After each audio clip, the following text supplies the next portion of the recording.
ইসলাম আমরা পেয়েছি কাদের মাধ্যমে? আজকে আমি মুসলমান দাবি করতেছি, আপনি মুসলমান দাবি করতেছেন, পাঞ্জাবি পড়তেছি, নামাজ পড়তেছি, মুখে দাড়ি রেখেছি, মাথায় টুপি দিয়েছি, একটা তো নিশ্চয়ই কারো না কারো অবদান আছে আমাদের পিছনে। কথা খুব ভালো করে খেয়াল করবেন। তো যাদের অবদান সবচাইতে বেশি, ভারতের মধ্যে দেখেন হিন্দিল বলি আতাই রসুল হজরতে খাজা গরিব নওয়াজ বান্দা নওয়াজ এমন একজন হাস্তি ছিলেন, এমন একজন আল্লাহর বলি ছিলেন যার হাতের মধ্যে 1 লক্ষ 2 লক্ষ নয় 90 লক্ষ বিধর্মী ইসলাম গ্রহণ করে মুসলমান হয়েছে।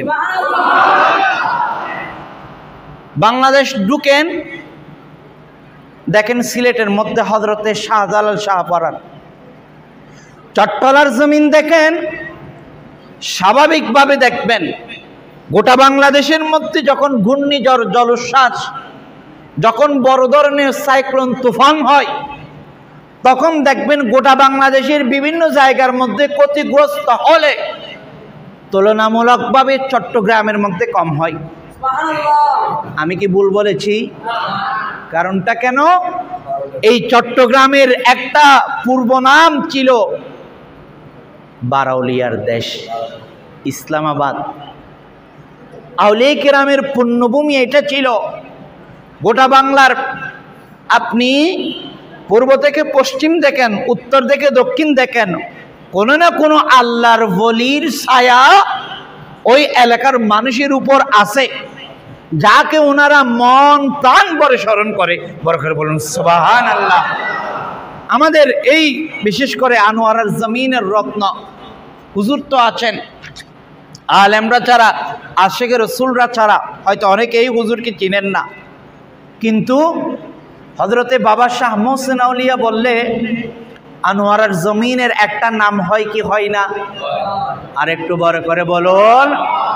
তো এটা কি আমরা করেছি নাকি ওনার মাধ্যমে হয়েছে? বাবা মোহসেন আউলিয়ার মাধ্যমে হয়েছে। তো বলতে চেয়েছিলাম প্যারা হাজিরিন, একটু গভীর মনোযোগ। আমার আল্লাহ পাক রব্বুল আলামিন কোরআনুল কারীম 11 নম্বর পারা 5 নম্বর পৃষ্ঠা, কোরআনের মধ্যে 114টি সূরা রয়েছে। তার মধ্যে একটা সূরা আছে যেই সূরার মধ্যে বিসমিল্লাহ নাই, যেই সূরার নাম হলো সূরায়ে তাওবা। ওই সূরায়ে তাওবার 119 নং আয়াতে কারিমার মধ্যে আমার আল্লাহ আমাদেরকে বলতেছেন, ও আমার ঈমানদার বান্দা, তোমরা যারা ঈমানদার দাবি করো, তোমরা যারা মুমিন দাবি করো, আল্লাহ বলেন ইত্তাকুল্লাহ। আল্লাহ এখানে আমর করেছেন, আমরের সিগা ব্যবহার করেছেন। তোমরা আমি আল্লাহকে ভয় করো। কেমন করে ভয় করব? আল্লাহ তো জানি না, আল্লাহ আমরা বুঝতেছি না। আল্লাহ এই কথা না বলার জন্যে পরক্ষণে আমাদেরকে বলে দিচ্ছেন, ও আমার বান্দারা আমানুত্তাকুল্লাহ, তোমরা আমি আল্লাহকে ভয় করো। ওয়াকুনু, তোমরা সঙ্গী হিসাবে বেছে নাও, তোমার পরম বন্ধু হিসাবে বেছে নাও মা'আস-সাদিকিন, যারা আমি আল্লাহর সাদেক বান্দা রয়েছে, যারা আমি আল্লাহর প্রিয় রয়েছে, যারা আমার মুমিন বান্দা রয়েছে, যারা আমি আল্লাহর নৈকট্য অর্জন করেছে, এমন বান্দা যারা রয়েছে, তোমরা তাদেরকে সঙ্গী হিসাবে বেছে নাও। বড় করে বলুন সুবহানাল্লাহ।